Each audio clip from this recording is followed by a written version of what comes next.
Pues vamos a ver, el concepto de nación cultural es un concepto pues, que procede de Otto Bauer y de otros, bueno, de una tradición alemana, realmente, de nación cultural.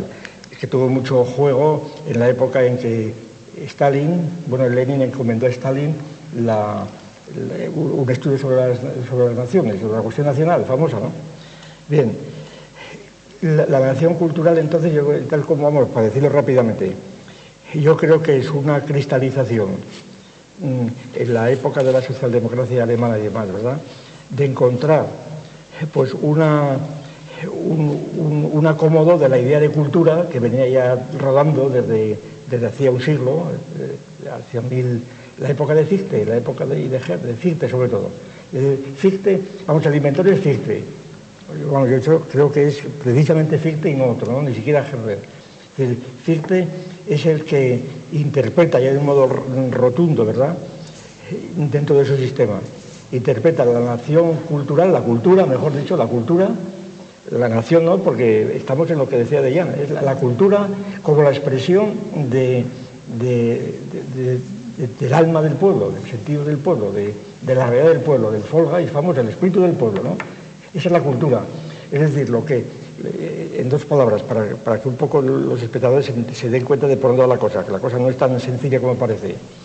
Es decir, la idea de cultura que hoy día está en primer plano, entre todos los estatutos de autonomía, la cultura catalana, la cultura vasca, la idea de cultura es una idea relativamente moderna cuando se interpreta en estos términos. Es decir, no como cultura subjetiva, como educación, como crianza que tiene cada cual, ¿no?, que es la utilización que hacen los etólogos, etc.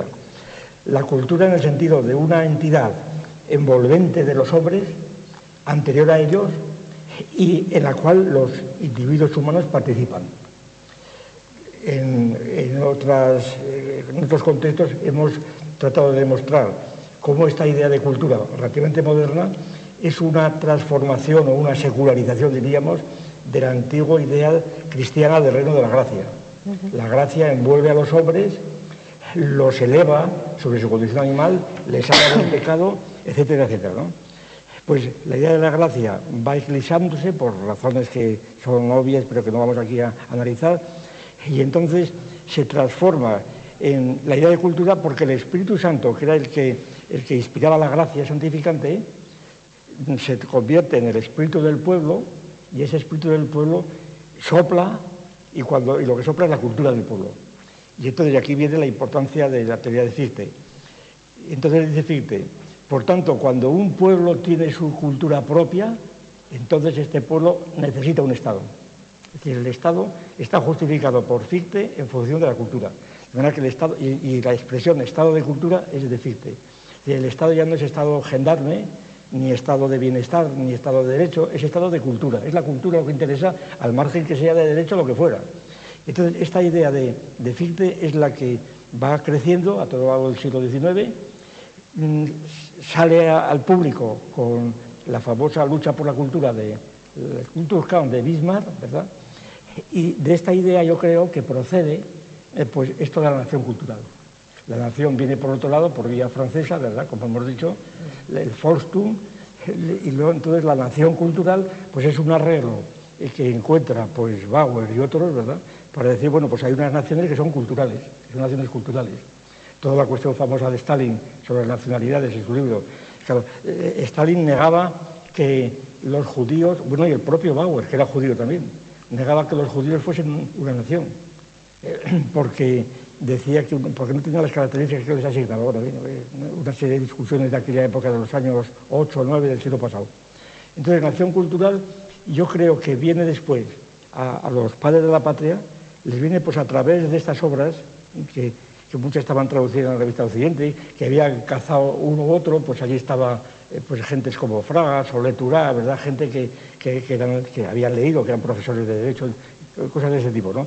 Pero que tenían unas ideas totalmente caóticas, porque eran ideas de manual que tenían, no conocían la historia de estas ideas ni su concatenación.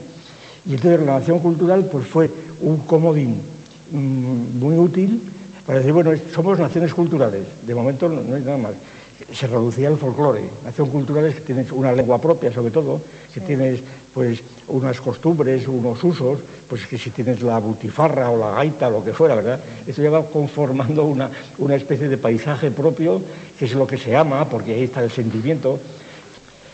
Ahora bien, el concepto de nación histórica, que muchas veces hemos barajado, es distinto. Y está en este concepto, en este contexto. Cuando se dice y se cree por muchas, o se siente por muchas partes de que España es la Constitución, que nos hemos dado los españoles, entonces parece como si España naciese en la Constitución. Antes no había España, antes era otra cosa diferente, ¿no? España empieza con la Constitución del 78. Bien. Como esto es una aberración desde el punto de vista histórica, de todos los puntos de vista, pero no hace falta ya del materialismo histórico, de cualquier concepción de la historia, decir que España aparece con la Constitución de Cádiz es la nación política, ¿verdad? Nación política que nace no de ninguna nación cultural, esa es la cuestión, nace del antiguo régimen. Es decir, porque esta es la transposición, la tergiversación que se ha dado posteriormente.